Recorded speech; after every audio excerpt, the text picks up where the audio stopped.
but obviously it's evening for you. Yeah, still we have some light here. Oh, you got lots. Yeah.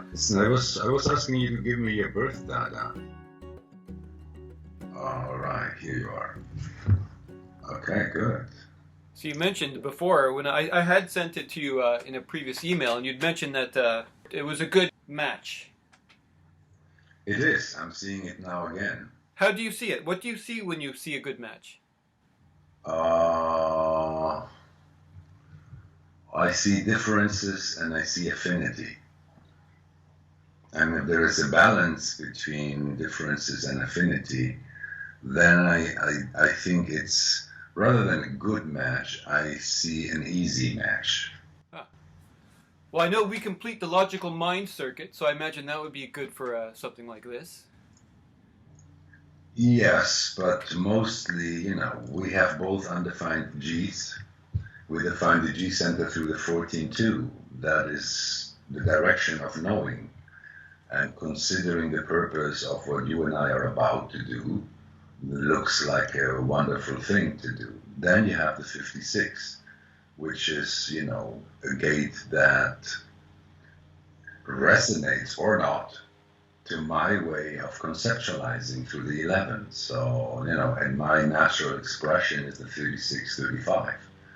So, Right. And also, I noticed that your 3 left, your variable is kind of opposite to mine. You're 3 lefts and 1 right. I'm 3 rights and 1 left. Yes. So, where do you want to take me? I mean, you have the second gate, I have the 14, and, you are the direction, and I am here to do best I can to empower this direction. What would you like to know from me? There's kind of a few different directions I would like to go. I'd like to explore you as a unique individual. I'd like to ask you some personal questions, if that's okay. Of course. I would like to talk about 2027 and what's coming up, because to me that's one of the most intriguing things about human design that I've discovered. And I'd like to find some way. I know many people that are into awareness, but very few of them have ever heard of human design. And to me, that's a it is what it is, but it's a shame, because to me this information is genius. It's so sophisticated, and I would like to be, if I could help spread this awareness that it even exists, that would be great. So if we could talk about human design a bit, in some way, in some form that could make people intrigued enough to want to investigate it further. And obviously you're one of the longest serving people. You're there from the beginning, right? I imagine you've integrated this information into your life as much as anybody has. I would assume so. It's been now 27 years of full-time dedication. I'm not just one of the oldest. I don't think there has been any other teacher after Ra that has been so active.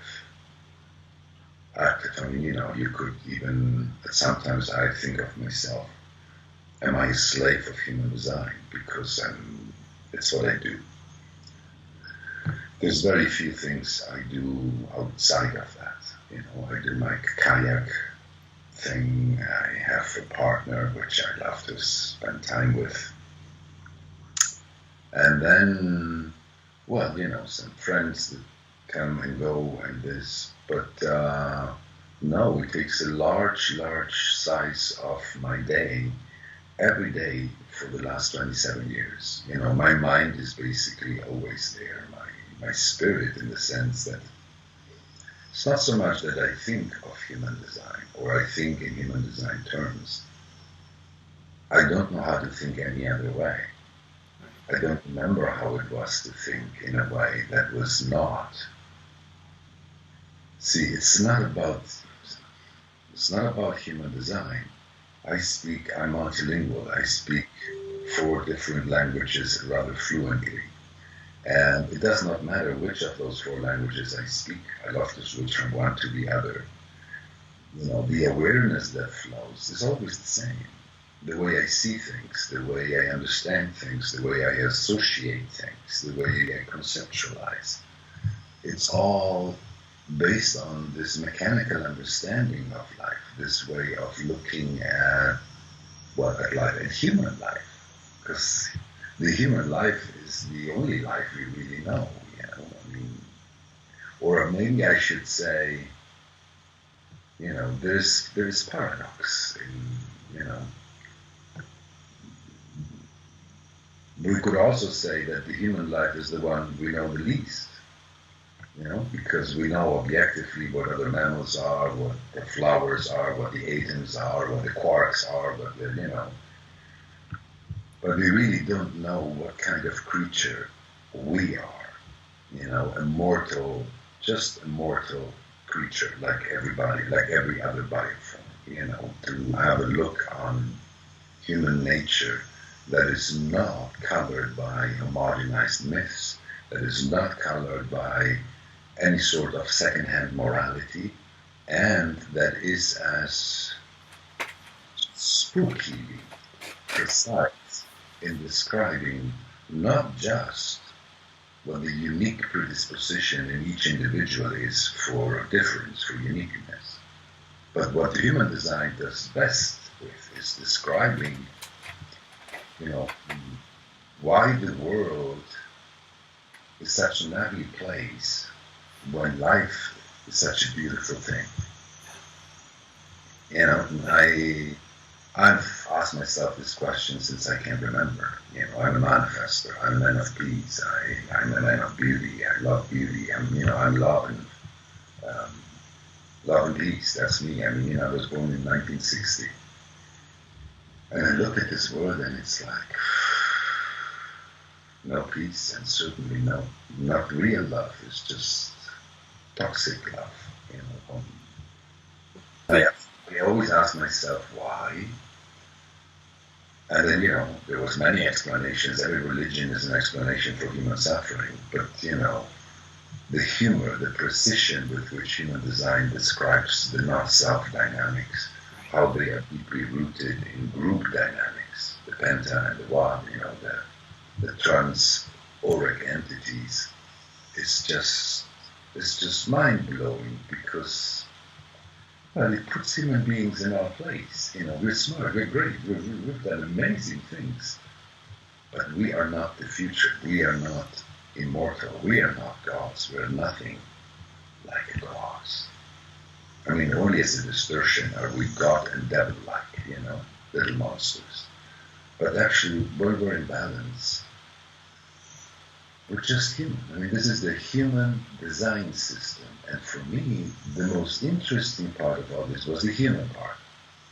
We have many systems and everything has a design. But to explain the human condition,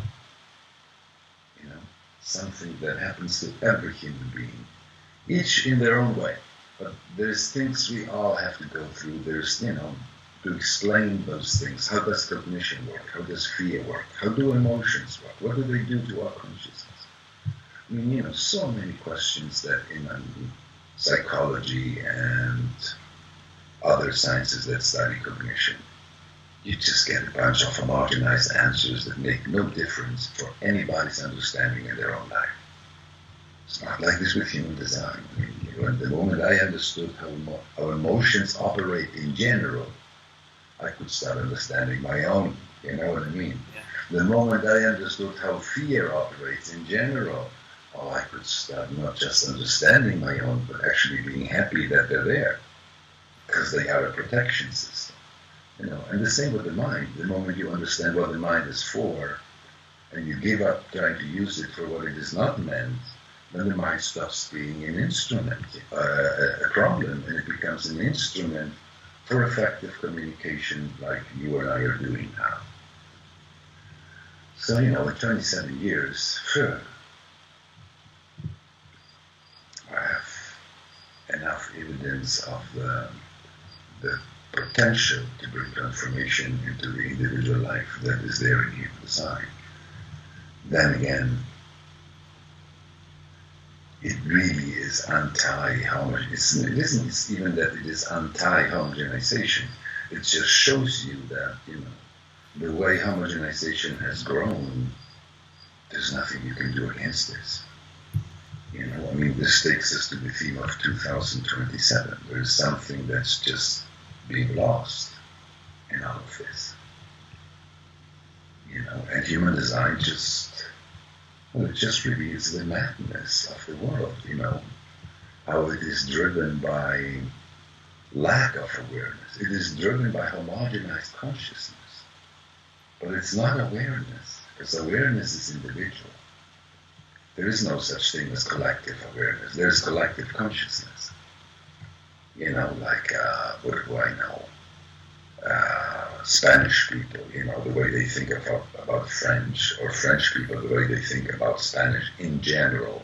There's a few cliches that will be true for the majority. It's not going to be true for everyone. Cliches never are. But that's just a cliche. This has got nothing to do with awareness. This is just stuff. Well, it seems like these cliches are coming to a boiling point these days. These homogenized groupings seem to be, well, at least in North America, but I imagine it's around the world. But the whole Black Lives Matter movement and all this stuff, it seems like everybody's really digging into their tribes. Do you see homogenization lightening up, or do you see it digging in? It's certainly not lightening up. What I'm seeing is it's being polarized. There's people who are for the cliche, and there's people who are against the cliche. This is pretty much what I'm watching now. But there is this civil war atmosphere that is being fueled at a global scale in every country, particularly those that were deeply affected by the coronavirus. But you see, if you really understand the nature of being human, and you understand what human cognition, how it has operated in the past, in the past that has brought us to this place, and you understand what the limitation is in human awareness, then this is the answer to your question. Human beings, we are about the answer. Homo sapiens, what is a Homo sapiens without an answer? You're sapiens because you got the answer. And the answer tells you what to do. The answer tells you where to do it, who to do it with, how to do it. Okay? And the answer is all about, making tomorrow a better place. The answer is that we are here to do God's work, and make sure that the next generation lives in a better planet than the one we have. But that's all bullshit. Because the planet is a perfect planet for me to be myself. It's a perfect planet for you to be yourself. You understand? You only get to believe those things if you ask yourself homogenized questions. In other words, if you don't ask yourself the real questions, if you ask yourself the questions that everybody asks themselves, then you're going to come up with, I'm for the mask or I'm against the mask. I'm for security cautions or I'm against. You understand? It's only when you know which question matters to you, always, independently from circumstances, then questions are not just rhetorical. They're not just about the outside. The questions are always about, what are you doing here in life? They're about you. They're about you and your life. Do you know what I mean? So, cognitively, we have always been seduced by answers. By answers. And you see, that's the magic in human design. It's why it has become so attractive to so many, that it gives you answers. It has all the answers. And there are so many people interested in human design, involved in human design. They're lost in the answers. They didn't get it. They didn't get it. They think they're generated. You do this, it's because of this game. It's because of... They don't understand. They don't get it. It's about shifting the way we use minds. The mind is no longer a strategic tool for us to speculate like monkeys and see what we can get out from whatever we see, whoever we see. What can we get? Like there's always something missing, right? No. How does the mind look at life when there's nothing missing? How does the mind look at life when all you have in front of you is life? It's your life. What's there to change? It's your life. It's there to be explored. It's there to be discovered. You only want to change it if you have a preconceived idea about it, which colors the way you see life, which means you don't even see it, you don't feel it. Because that's the thing, when the mind and the strategic mind does not get in the way, we don't think about life anymore. We don't philosophize about life. We feel life. We feel it passing right through us with every breath that we take. Now, human beings do not feel life passing through. That's why, as they become older, they all develop the sense that life has driven them over, has passed them right over, not through them. And when you don't feel life passing through you, well, you do not feel how vulnerable you are. You do not feel how fragile you are, and you end up believing your own bullshit about security for tomorrow. Security for tomorrow. What's security for tomorrow? You're gonna die. Tomorrow is the first day after you died. While you're alive, tomorrow never happens. It's always today. It's always today. We live through the day, and depending on how you go through your day, what's missing? Is there anything missing, or the only thing missing is you? The real you, the you that appreciates, the you that sees, not the you that is distorted by the this and that's of the mundane plane.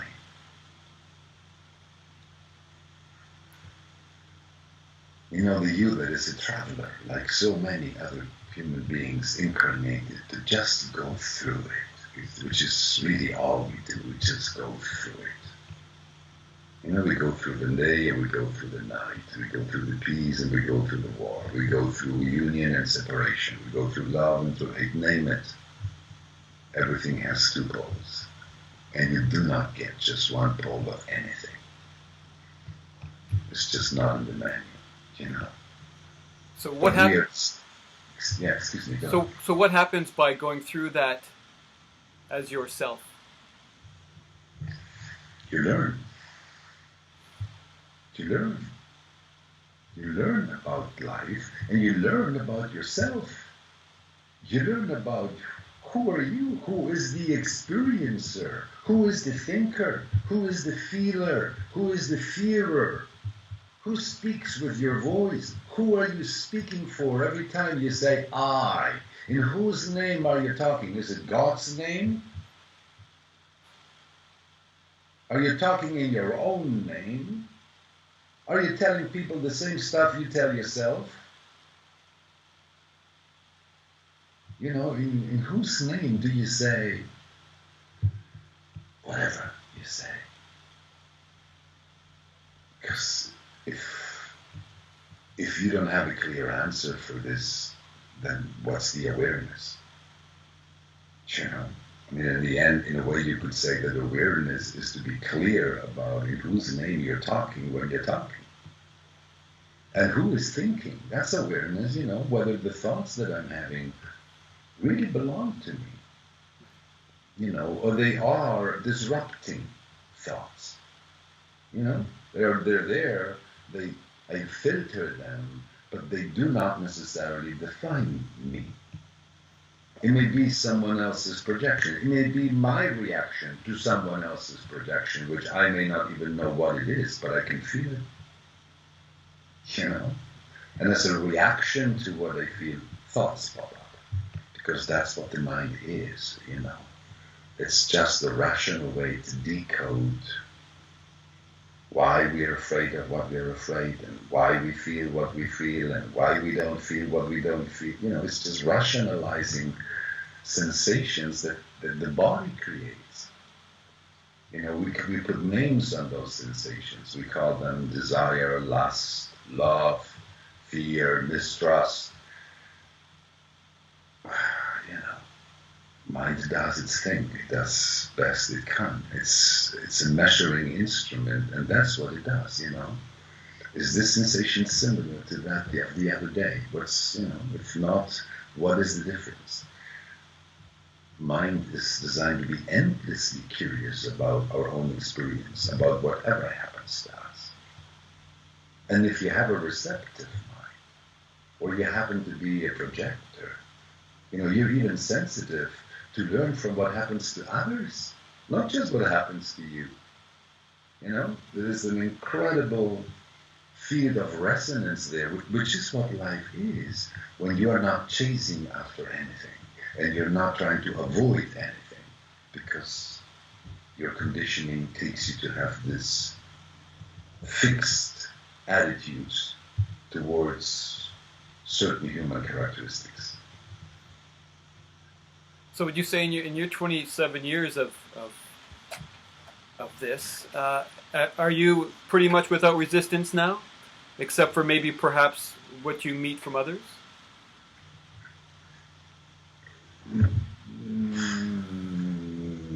No, you see, I'm not free from resistance. Or maybe I should say, yes, I am free from resistance.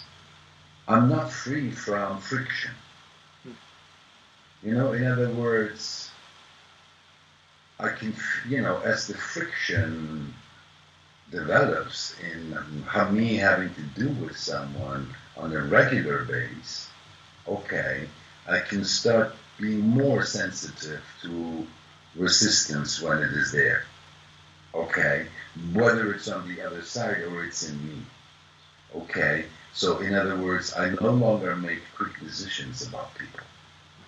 Just because I have a negative feeling about someone in the now, I don't throw them out. I don't interfere with them. It's just something I notice.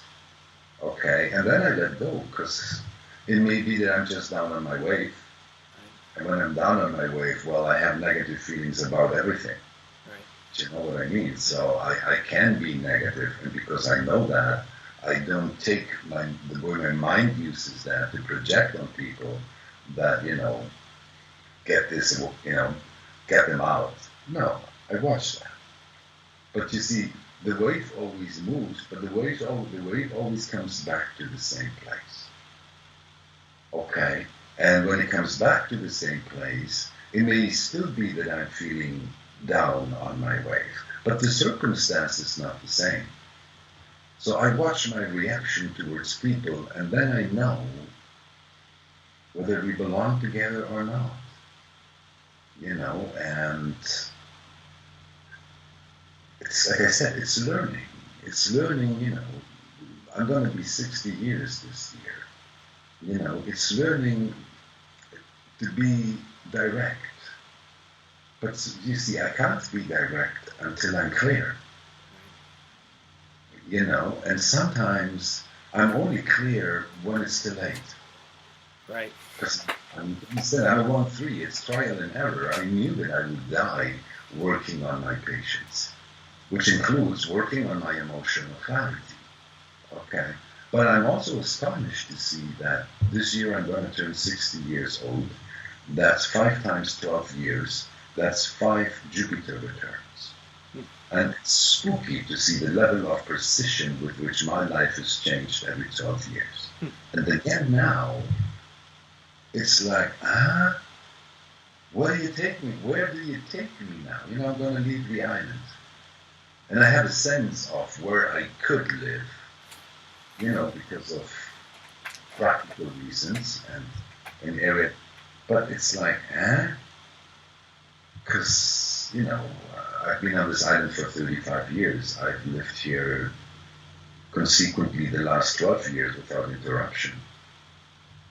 Life never stops being interesting.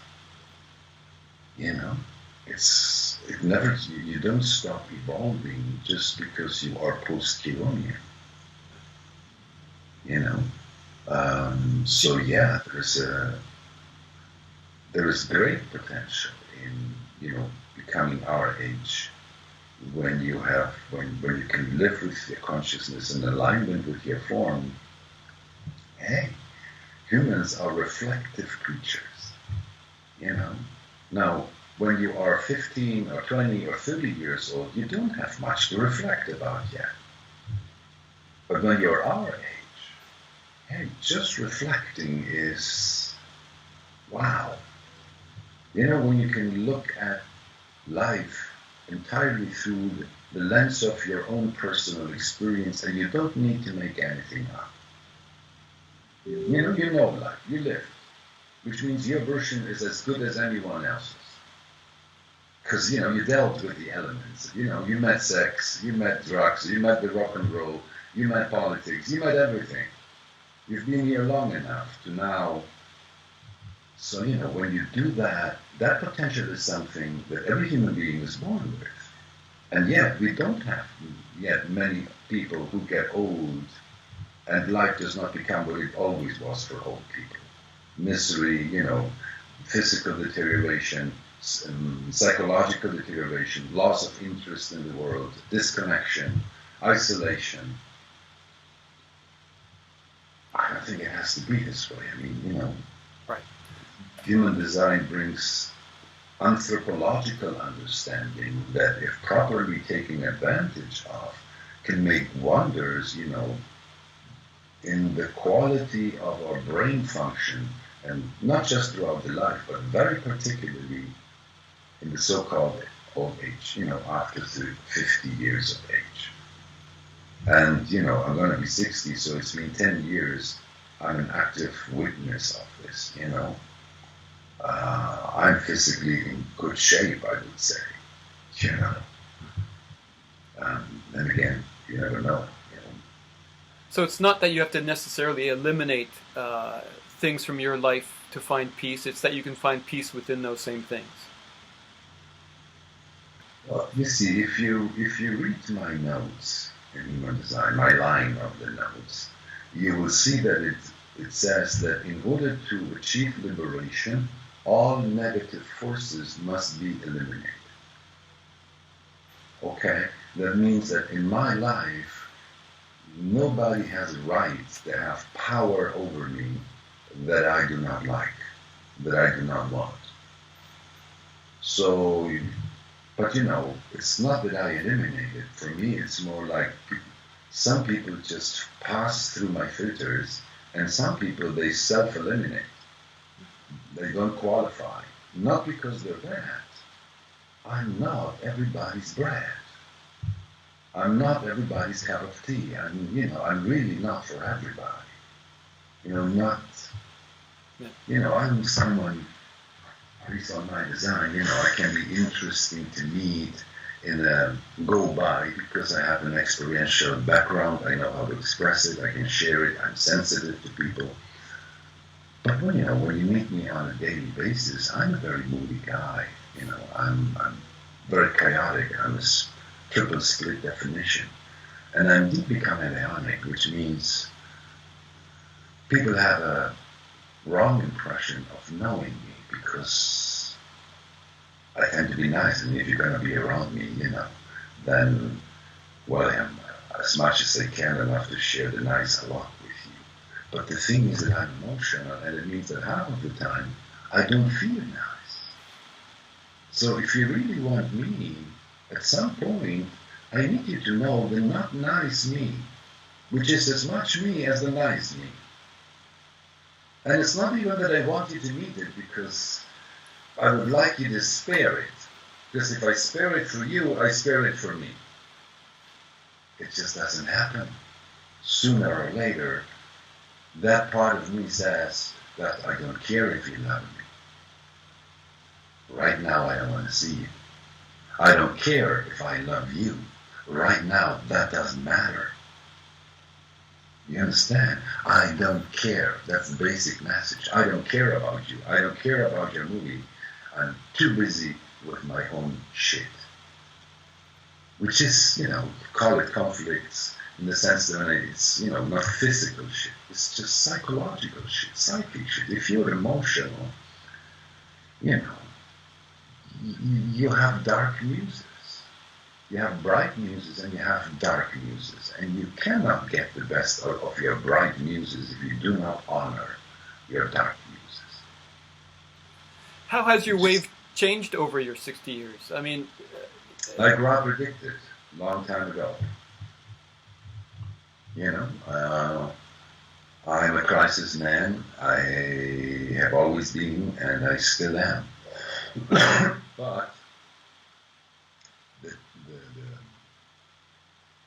time lap between one crisis and the next is much, much longer. Right. And in the last 5 years, after I became 55, I've met somebody.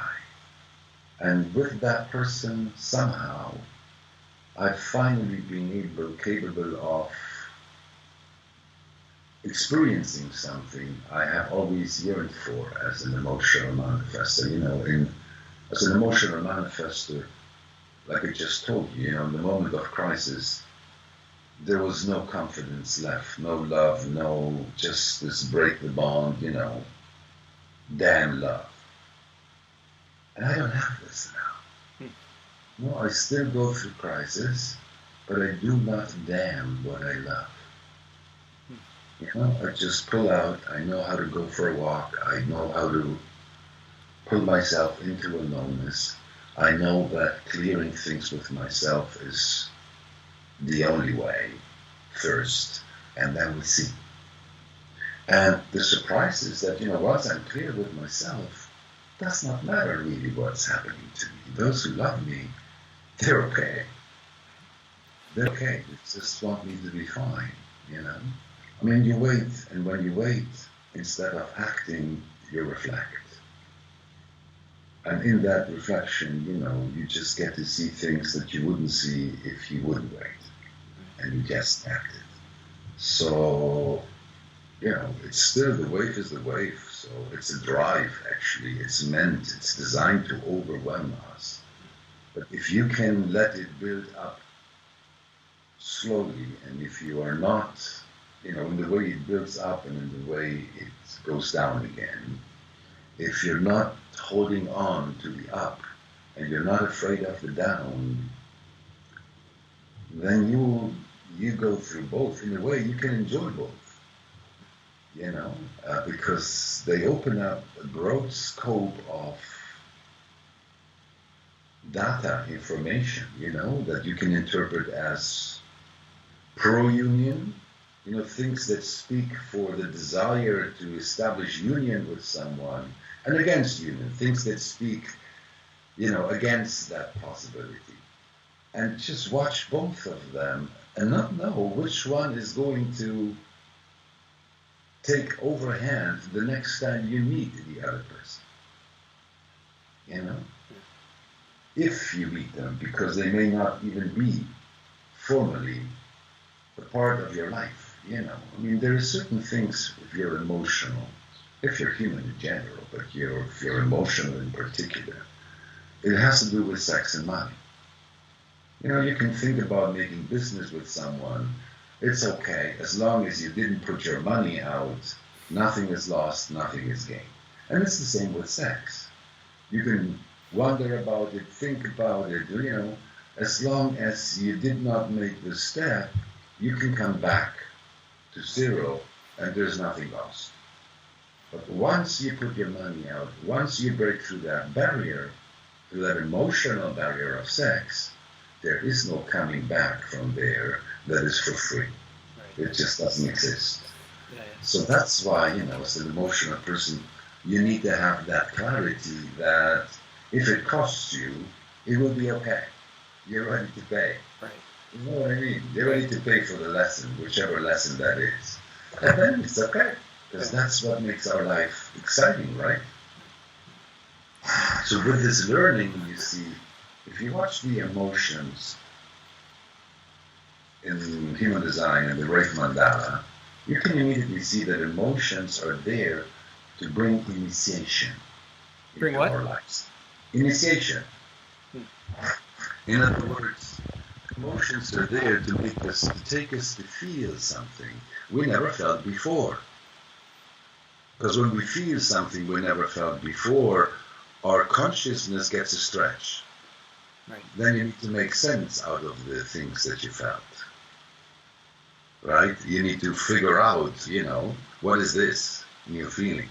Is this, similar to other old feelings, but not quite the same? What's the difference? So we are feeling creatures.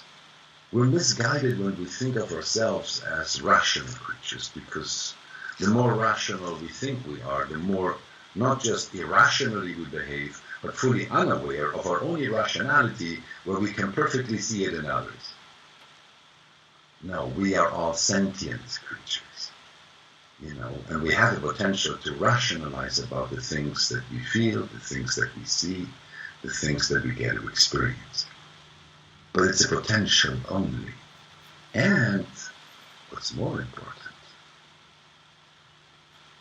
see, the explanation of what you feel is always for others. For you, it's the feeling. Because with the feeling, there's the experience. And it's the experience that makes a difference for us. It's the experience that is fulfilling. The explanation is just something that the mind does on its own. We're not here to get lost, to live trapped up there. We're here to learn to enjoy being a passenger of these forms and to enjoy every breath that we take. To enjoy the journey, to enjoy. To take it for what it is, a challenge to awareness. It's a challenge because if you're not aware, you do not get the best out of it. That's the game. That's the game from an evolutionary perspective, from an existential perspective. How do you understand the difference between a left-oriented emotional person and a right-oriented emotional person?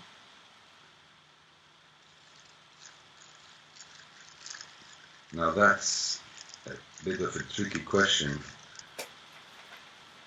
Can you repeat the question? How do you understand the difference between an emotional being who's left-oriented and an emotional being who's right-oriented? What's the difference between those two experiences as far as you understand? I know you're left. You mean as a personality? I would imagine, yes, that would be the defining... The emotions are neither left nor right. The emotions, fundamentally, they are an engine. And they will continue to be an engine for humankind beyond 2027. They create a wave that goes up and goes down. Okay? So... Doesn't the wave function end in 2027? Doesn't the motor function end and it becomes an awareness center? Not for humans. Not for us, right, okay. Waves... Right. Will be born with a mutated solar plexus. That's why they will be no human. That's why they will not resonate to human feelings, to human emotions, because their emotionality operates in an entirely different way, So for us, emotions have never been a true source of cognition. For us, emotions have been a source of fuel. Passion, desire, need, but it was never really clear. Okay, so that does not change whether your personality is left-oriented or your personality is right-oriented. What changes is that if you are right-oriented as a personality, then you are naturally reflective. Whereas if you have a left personality like me, then you are naturally speculative. I can be a good speculator. I don't like to be a speculator. I don't like to speculate, but I could be a good one, I actually do. Out of my suspicion and doubt, I have questioned human design probably more than anybody that ever came in touch with it. I questioned its logic. I made sure the logic was consistent. So that's how I came to know the system so well. Okay. So, I was told in the beginning, don't believe me, don't trust me, and that's what I did. I let human design and time prove itself to me, beyond any reasonable doubt from my own empirical perception. It's quite a journey, and I can see that, other people, well, let's see if I can make this simpler. My daughter, she is right. Now, I don't know how much she lives her rightness. You understand? Personalities that are right-oriented, they have problems with being right-oriented. So what they become is that they become a deficient left. They become bad speculators. They have to speculate, but they're not good at it. Okay, and least of all, they're not good at speculating for themselves. In other words, if someone else has a problem, then they can speculate about what a good decision would be for that person. But when it comes to make a decision for themselves using their minds, they can have great problems. Not knowing what to choose, what choice to make, and these kind of things. But, that is independent of whether they are emotionally defined or not, even though clearly the right points at, the solar plexus function and the potential that grows out of that function when the personality is reflective rather than controlling. Okay, when the personality is allowing the wave to be what it is, rather than trying to control it, to become what it wants, or to prevent it from becoming what it doesn't choose. You understand? In other words, the way humans have always used reason to manipulate feelings, which doesn't work over time. It doesn't work. You cannot, reason cannot beat passion. Reason cannot beat desire. Reason cannot beat need. To still need, you need something organic. Reason alone would not do. And the same with passion and desire, by the way. You need flesh, skin, experience. Reason alone won't do.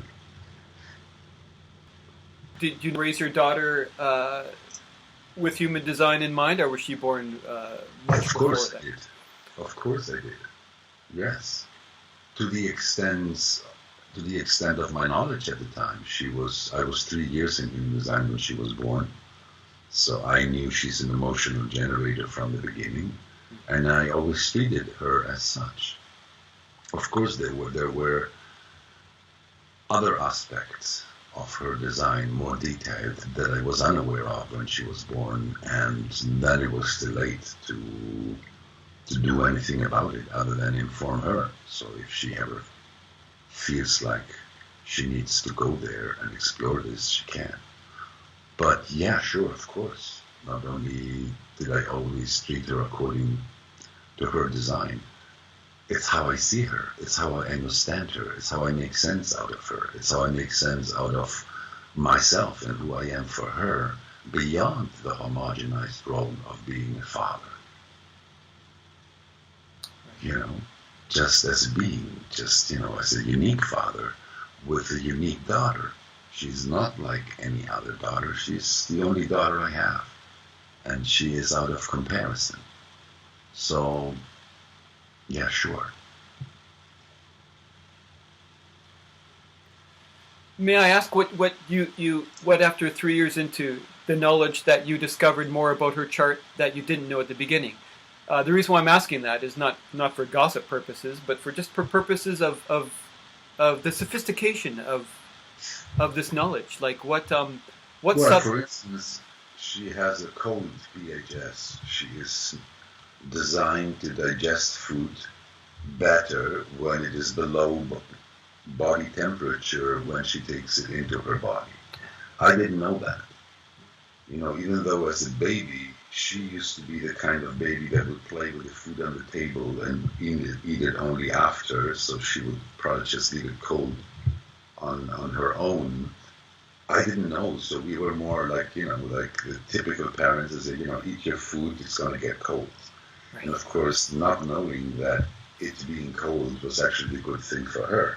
So she got used to eat warm. And by the time I not only found out, but I understood the transcendence of those things, she was already 10, 12. There was no way to bend this back. And, I never imposed human design on her. I never spoke to her about human design. She was not interested. She never asked. But, she was clearly asking for whatever is her interest. And she has a defined mind, so she never liked long explanations. So it was clear to me that to bring my own stuff without her wanting it was going to be counterproductive. And I had to wait until she was 22. And she was going through identity crisis and spoke to her mother, telling her she thought of going to a psychologist. And her mother told her, why don't you speak to your father first, And then she came and asked me if I could read her design for her, which was a very moving, very touching moment. I imagine. In our relationship. And in my relationship with the knowledge, because I really understood what patience is. 22 years. There was nothing I wished more than she would understand all that I got to understand through human design. But I know that that's not how it works. She's an experiential being like me, and we mature slowly. You cannot speed that process up with just knowledge. And like I said, I always carried the doubt and suspicion. So, it was okay for me to live with that, but to impose on my daughter rigidly stuff that I carried doubts about just didn't feel legitimate. If it was today, I would raise her eating cold, until she would resist it. If she would resist it, then, I would definitely not push it on, but I would have definitely given it a try. And Rob brought up a variable quite late in his revelations of the knowledge, I imagine. From what I understand, would that have made a difference in how you treated her as well, if you understood her variable at the time? So it seems to me that's an important thing, variable.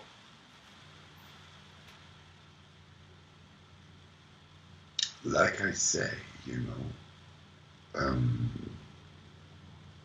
there was no way that anybody could understand variable in the beginning. There was no way. I was 12 years in human design. I considered myself a master of the knowledge. I mastered the body graph. I mastered the wheel. I knew the mechanics. And then Ra took us into rave psychology and PHS, and I had the feeling I'm going back to zero. I was like, what? What? Everything was so incredibly subjective. And when we started the rave psychology, the title of one of the classes was Mapping the Mind. Mapping the not-self mind. And I thought, what? How do you create a map of the mind? To create a map of the body with circuits and all of this, okay. But how do you map the mind? Well, he showed me how. You understand, to really understand what mind is, this intangible in us, and yet predictable. How can you predict something intangible? It's not that intangible at all. Actually, we call it a mental body. Okay, so yeah, that was when human design became real science for me. Give me any system that explains to me what cognition is, how human cognition operates, why the human mind, my mind, any mind, reacts in certain ways. You know, how does it build its attachments? How does it build its phobias? See, we are mythological creatures. Every human being is a mythological creature. Why? You know, this can sound abstract to many, but it isn't. We have a mind that does the measurement. And what is the mind measuring? The mind is measuring the relationship between everything and everything, yes. But it is for what? For what it is measuring the relationship between everything and everything? What's the purpose of that measurement? Well, it's very simple. It's coming to a place where it can define the relationship between you, the part, and the whole, of which not just you, but everything that you ever measured belongs to. Because it's all between the part and the whole. It's all between the big and the small. You are the small, the totality is the big. You understand? It's all about measuring beingness. And beingness is an experience. That's why you cannot access it directly through the mind, not through this Homo sapiens mind. You can only apprehend beingness with your own unique mind. When mind is no longer an instrument that carries an agenda. When mind is just an instrument for recognition. You know what you're seeing. You know what's standing in front of you. You're curious about it or not. You understand its details or not. That's what a mind is. But that's not how we have ever used it. And what to do. Well, that's why when you say that we are not gods, I don't know that I agree with that. But the what? When you said earlier that we are not gods, I have to disagree with that statement because you just kind of explained how we are.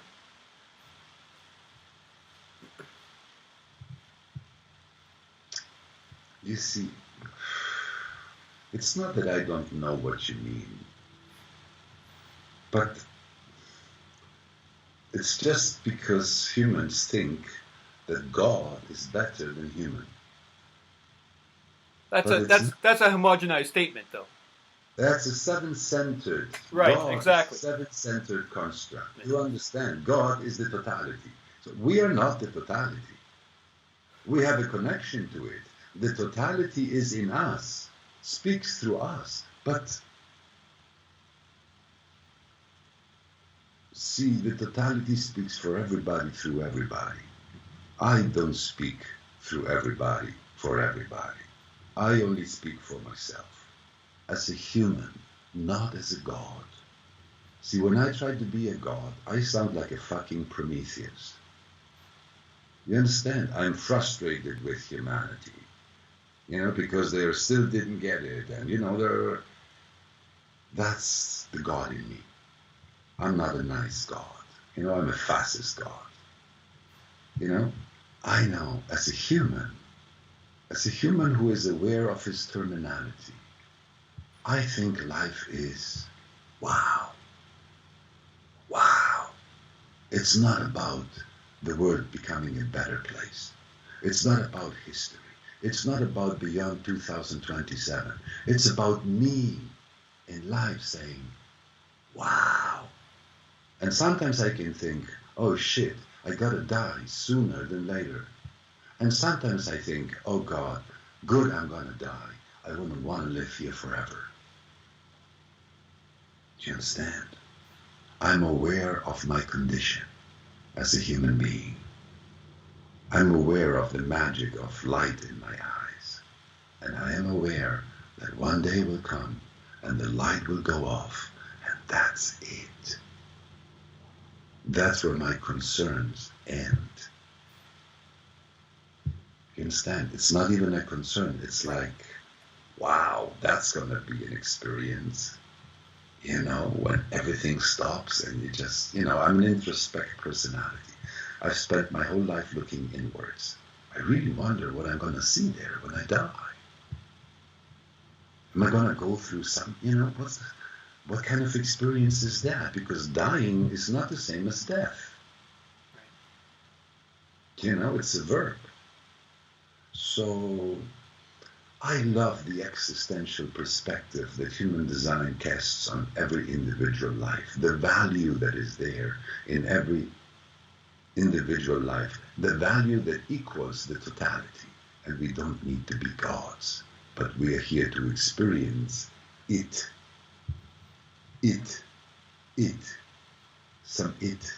something that's bigger than you and me, but I wouldn't give it a name. I would, it has a quality, it has qualities. There's a silence. For me, it's silence. It is silent, and in its silence, there's sound. There's sound, the sound of life, that brings silence to my mind. And with silence, there's timelessness. There's just the eternity, the itness, the timelessness. And I have a taste of this. That's what for me is being human about. When you have a taste of this, you cannot forget it. You cannot go back to just the mundane, And this is for me what human design brings. It's, if you're ready to go beyond the mundane, well, here you have how. This is how you can take yourself there. And that's something that's amazing. And that for me is beyond God. It's better than God because it's real. It's a glorious feeling. But you're still human. And you still shit every day. You still do a lot of stuff that aren't godly at all. So you spent 7 years with Osho, way back. Before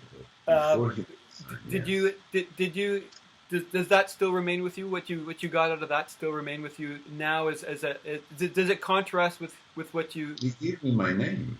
If it didn't stick, I wouldn't carry the name he gave me. Which name is that? Alokanand? Alok, yes, Alokanand. Huh. That's an Osho name. Huh. Yeah. Yeah, blissful light. The joke is that in human design, the only hexagram that mentions light is the darkening of the light. And that's my manifesto channel. Well, love is light is also a keyword for one of the gates, right? True. But this is a line. I was speaking about a gate. Yeah. So it's interesting to me that there are a few people that I'm aware of that are up there in terms of what I resonate with, and Osho is one of those people to a degree, and of course Ra is, and you've had direct experiences with both of those people. It's quite the journey you've had in this life as far as. Well, with Ra, I was definitely part of his inner circle when it came to partners, collaborators. I worked probably closer with him than most of his collaborators. We toured in the same car, so I didn't have that with Osho. With Osho, I was one amongst thousands. Okay, so I saw him live there, but I was just sitting there amongst thousands, so we never had a conversation. I never sat with him one-on-one in the aura. So Osho for me was not a person in that sense. With my fully blank open G, for me Osho was more a door to the beyond. A door to something that is not mundane in me. And that's for me, he was a projector. So. And a guru, right? I mean, that's Ra's definition of a guru as opposed to a teacher, right? Yeah, but Osho was a very unconventional guru. He was not the typical spiritual guru. He told people to fuck their brains off, before they go meditate. That meditating and wanting to become spiritual does not mean deny the body. In other words, it was very much the same as human design. It's all in the body. The only thing that you couldn't trust with Osho was your mind. which is the same true in human design. The difference is Osho is white magic. It's the language of the spirit. And in the world of the spirit, the mind has a bad reputation, like the ego has a bad reputation. Now, this is where human design brings the black language. We're all egoistic, and you're not unspiritual because you are egoistic. You understand? So, for me, it's the same. It's the same, So human design says, surrender your ego. In Osho it was more transcended. Okay? Only you cannot transcend your ego if you have a defined ego like I do. I remember one encounter I had there in the group session. Suddenly I was the bad guy because I was only giving attention to the girls that I liked, and I did not give attention to the girls I didn't like. Right. And then they were all starting throwing shit at me like I'm some kind of pickup guy, Yep. And I realized instead of going on the fence and on, feeling bad, I really went like, what the fuck you want? You want me to get enlightened? Why don't you get enlightened? And do you go with the girls you don't like? It's like, maybe I have an ego, but what to do, It's like, I have to live with it. And if that makes me bad, then I'm bad. Right. But I don't see you going with the girls you don't like. So, kind of like, and I remember going out of that session with a certain pride that, not knowing why. Because I did not know that in my design I have a defined ego. Right. And that I'm a manifester, and that, So, when I saw these things in the body graph, it was like, well, right. What was it that clicked with you when you first met Ra? What was it that first he told you, or that you saw, or that you heard that really clicked and sort of, locked you in? Without those first 7 years in Pune, I could never take human design in the way I did. Ever. As to the first day I saw Ra, you wouldn't believe it. I didn't like him at all. It's a long story. You see, I'm smoking a joint. At this point in my life, I smoke weed since I'm a teenager. But in my 20s, in my early 20s, I stopped smoking. Just wasn't feeling good with it. And I had given up smoking hashish for 8 years at least, and 4.5 years that I did not smoke anything, not even tobacco. I was a real health freak. I was doing massage, I had several jobs, sports, but I was living with people who were smoking and drinking. And they didn't work, they had money. And they were offering me if I wanted. I always said, no, I have to go now. But one day, one of them, a woman that defines my G-center through exactly the same channels that my mother does. She has the channel of initiation. She offered me the joint, and I do not know why I took it. And I had a couple of pulls on it. And it was like, oh wow, like a forgotten sensitivity. Because I had smoked a lot as a teenager. Mm-hmm. And I had the freedom in my job to improvise a day and not go work. I was a salesman on commission, so no working, no earning, but that was my freedom. Yeah. So I decided not to go to work and instead join these guys who were going to some full moon party on Ibiza, on the mountain. And when we got there was this dancing floor, and around it there were rocks, and in each rock there was a symbol painted. Some of them looked like the planetary symbols, some I couldn't identify. And in the middle of that circle, there was this guy dressed in black, pitch black, standing there like obviously it was his circle, and he was like, his sunset, and everything looked like his, at least that was my impression. I did not like him. He looked to me like a power tripper. Like one of these black magicians, something, just... Well, I had very little idea how much that was my darkest projection on him, and how much that was my own dark bird inside. Anyway, I didn't exchange a word with him that night. It was a great party. I fell in love with the woman, and when she knew that I was into astrology, she told me, you have to know about this, the human design system, and she was very bad at explaining what it was. She told me it's a kind of astrology mixed with chakras, and that's the moment where my defined mind was like, forget all about it. But didn't want to hear anything about it. It was okay.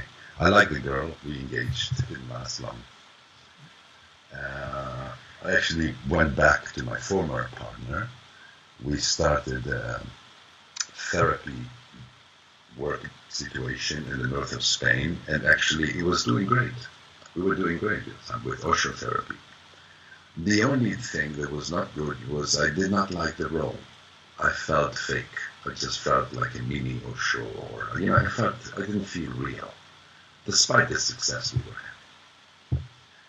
And my relationship with this woman wasn't an easy one. It was difficult. So, for the first time in my life, being with a partner, I decided to take some time off and see what the hell I'm going to do with my life. Just about my work and about this relationship. And it's like, so I came to Ibiza.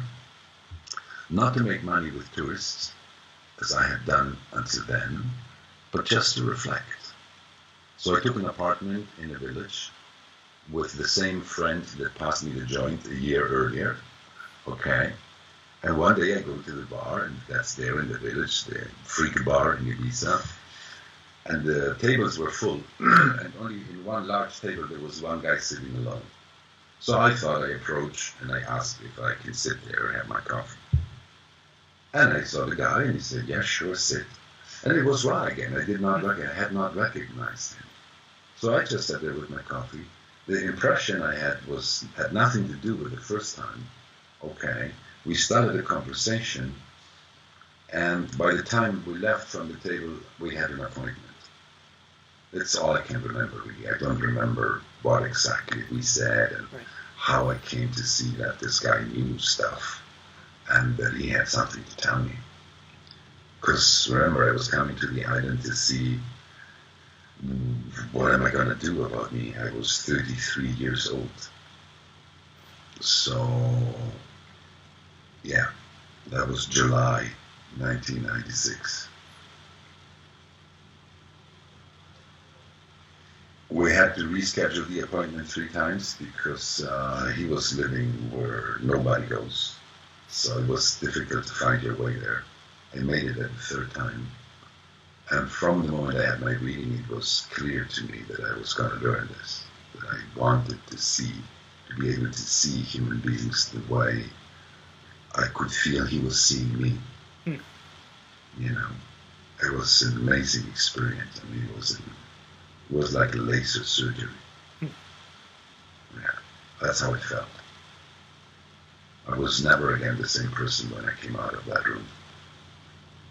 Never looked at the space around me in the same way. Wow. That's why I'm telling you that the 7 years with Osho before Ra, they were essential because they prepared me energetically. I had very powerful experiences there in Pune. And I'm a 1-3, so I was radical. I was young, I wanted to know, so I was ready to go. I was ready to work for the answers. That's awesome. Yeah. That's a cool myth. It is. It so fits into my cross, I'm an investigator of consciousness. Right. The spirit of consciousness and the consciousness of the spirit. And my personality sun is in an open center, pointing at another open center. So, was your mother a 15? No. My father was a 15. My mother was the 2 and the 46, which I have the 14 and the 29. Right, yes. I bonded very deeply with my parents as their first child. And the 2 of them and me together alone, just the 3 of us, we had 5 of the 6 channels of the penta. Oh, wow. So, wow. Yeah. Did they have a defined G center? Both of them, powerful, yes. So then you obviously had a sense of you got your sense of identity by their presence. Is it as simple as that? Well, solidified what I found out when I went to Pune, the 7 years before human design, is that I couldn't find a single trait in me that did not remind me of my father or my mother. There was no me. Right. There was just things in me that resembled my mother, right. would behave like my mother, and things in me that would behave like my father. I had no idea what my behavior is about. Exactly where am I similar to my father, but where I'm totally different from him. And where I'm similar to my mother, but totally different from her too. And in need of having, a balance that is a place that is not either of the two. That's Alok. It's not a replication of my father or the opposite, or a replication of my mother or the opposite. No, it has its own feel to it. It has its own frequency. We did speak, I think 2 years ago, briefly. And it was actually your mother was very sick at the time. Yes. As a matter of fact, from what you had told me at the time, that she was actually not expected to maybe make it through that day. She was diagnosed with lung cancer and given 6 months to live. Then she was given chemotherapy for over a year. So she lived longer than she was told. And then over a year, almost 1.5 years into the treatment, the doctors told her that because the medicine isn't working, they're just going to take it off from her. And the moment they took the medicine off from her, she went back to normal, like she never had anything. Wow. Which makes me suspect that she never had what she was diagnosed for. Just, freaky choices when fear is driving your choices, That's my sense. So she must be very happy at this time with both her sisters visiting her. She is 79. She's still alive. That's awesome. Wow. Yes, like I told you, she went back to normal. Oh, I didn't know you meant that was a couple of years ago, so I didn't know that continued to today. That's fantastic. Wow. Yeah, really amazing. Is your father still alive as well? No, he died in 2009. In your sensitivity to yourself, when he left, did you feel it? Did you feel a difference in your energy? When who left? When your father.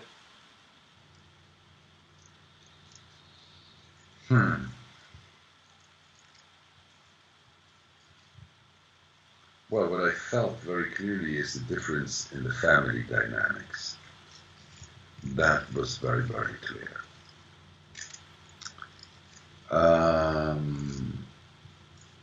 My father and I, we'd never had a close relationship. We had a deep relationship, but it was in silence, more an energetic thing. But we never communicated much when I was at home, and not until I was 30 years of age, when I was in Pune.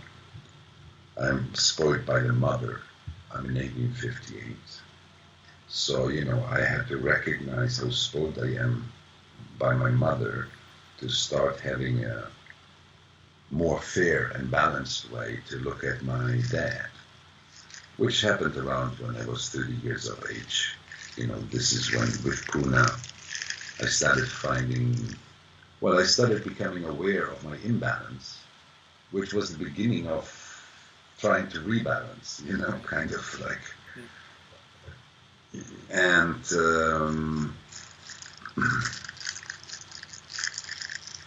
so that equation changed, and I discovered, that on the inside I'm more like my father. On the outside, how I deal with the outside world, I'm more like my mother.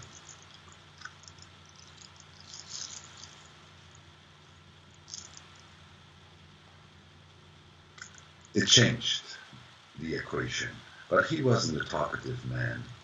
I still lived away from home, and so we didn't have a lot of talking. We had those truth moments because I was aware how important they are, where I would just go and tell him things that I had never told him, just how I actually love him, So we had those moments where it was clear that there is nothing pending between us, But I was surprised that he lived so long. He was not a man that would take good care of himself. He abused food and alcohol a lot in his young age, and I always thought he would die soon because he was really exaggerated in this. He just had this incredible resistance. So, no, he died with 73 years, which was way more than I would have expected. And he died surrounded by everybody in the family, including me. He basically died after I arrived home, He died with my hand on his forehead. He breathed out for the last time.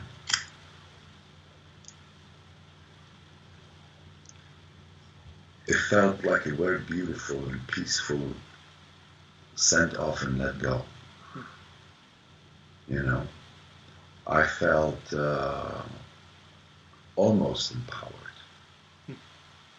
I didn't like the way the family dealt with his burial and all of this. But see, Ra would die just a year later. And that was, I remember when I received the call in the middle of the night of, his wife calling me because they had just found out and they didn't, they called me. I remember this, like this deep sense of loss that I didn't have when my father left. This sense of something essential for me is being taken from me. It was painful. It was irrational. It was painful. It was like not possible. Too soon, too unexpected. But I discovered that in the spirit we don't die. Ra is... See, I never had a conversation with the dead Ra. So I don't remember the dead Ra. I only remember the Ra that was alive with me. I don't remember my dead. I only remember my dad as an alive person. Right. You understand? Yeah. And that's the eternity, somehow. That, those who loved us, and maybe even those who hated us, which often is the same people, they carry us just like we carry others, we impact, we imprint each other, we make a difference. And when someone makes a difference for us, they pop up in our consciousness. I know, because I see that all the time in my own movie. So I guess it's also part of preparing us for, just going off in a way, in a form, because, at this point of my life, I know that there's going to be people thinking of me after I died, that they're not family. We never made love, we never had business.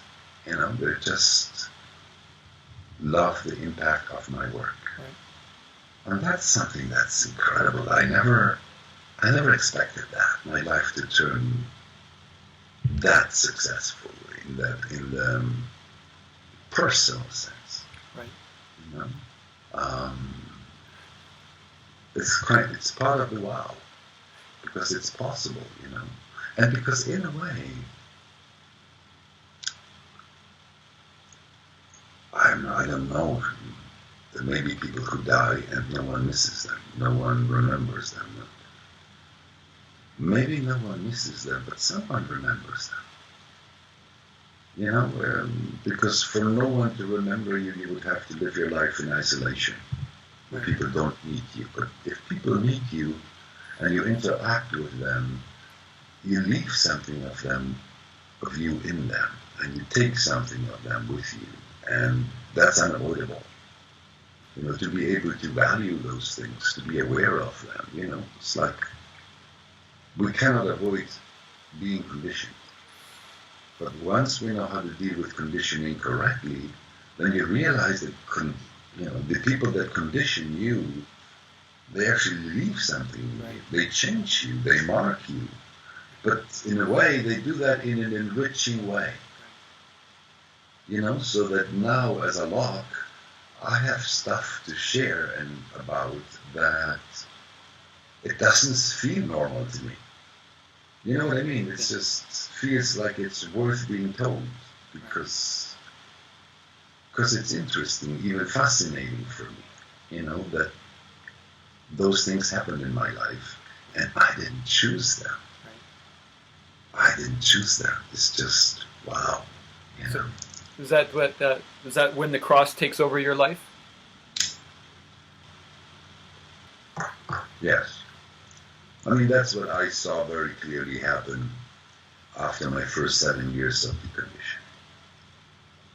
I stopped defining myself through my characteristics. I stopped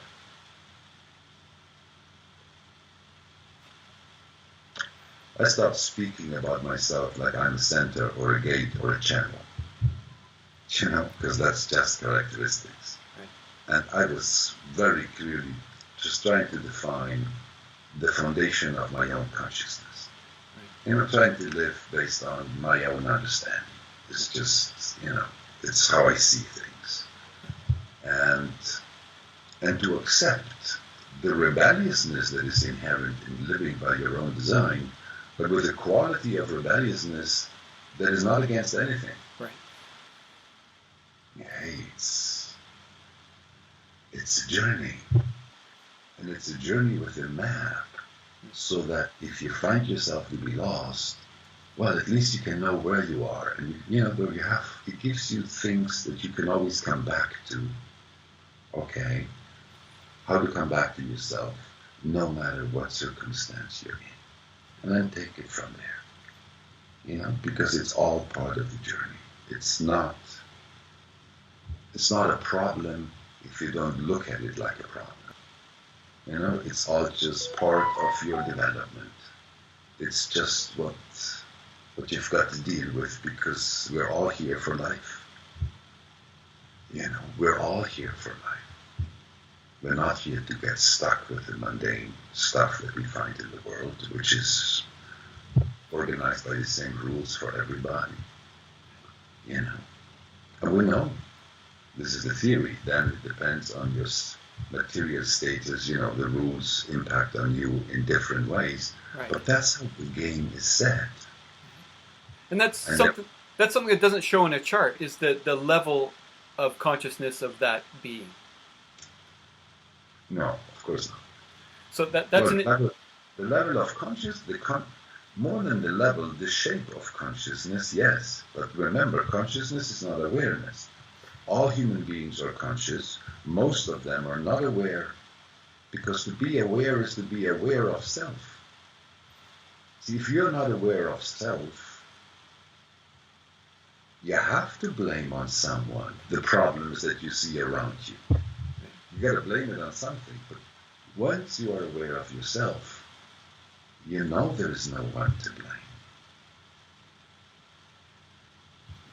It's just a totally different measurement. When correctness is not, when your sense of correctness is not morally tilted.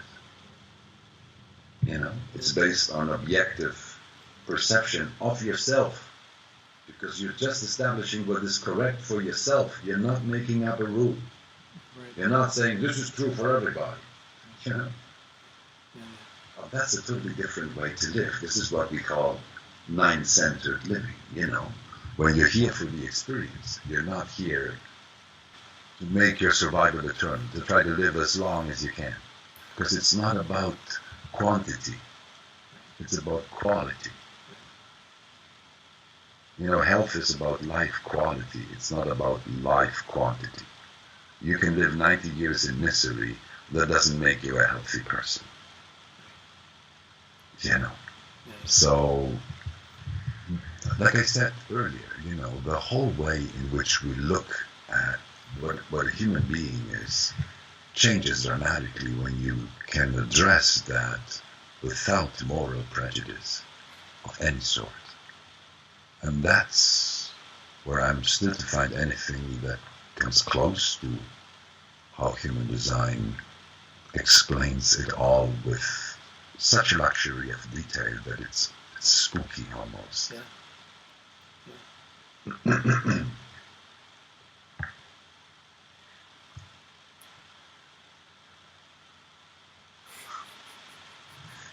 Well, do you speak every language as eloquently and as sophisticated as you do English and Spanish, obviously? Because that's quite a brain you have to be able to manage all that. Because you speak English with very much sophistication. I grew up in Germany. I went to German school, so I pronounce German like Germans. Which is, you only do that if you grow up there. You know, you can't do that if you move in there when you're older. Right. But, and then I had a German partner when I was a grown up, around 30, when I was speaking about this relationship, it was with a German woman. So I recovered and extended my vocabulary. Okay, but I've never read much in German as a grown up, you know, I don't practice much, so I don't have the same fluidity and richness as in English or Spanish. Spanish is still my preferred language in the sense I can, you know. So how did your English get so good? I was number one in German school in English. Because when you speak Spanish and you speak German, English is almost a dialect. Ah, right. And you know, every English word that does not sound like German sounds like Spanish. Ah, right. You know, of course. There's hardly any exception. And English is a way simpler than Spanish or German. So it was very, very easy to understand the basic structure. And when I came to Ibiza, I came from Germany to Spain with basic notions of English. But when I came to Ibiza, I practiced a lot. And then I went to India. So basically English became the language that I was practicing the most. And it developed very, very quickly. In summer, selling to the tourists. And, you know, then in India, in Pune, it was so... Then I translated Ra for years, you know. He and Osha both, they spoke very clean English, easy for me to understand. And, well, it just got better. You know, I'm very logical. You repeat, you improve. Yeah.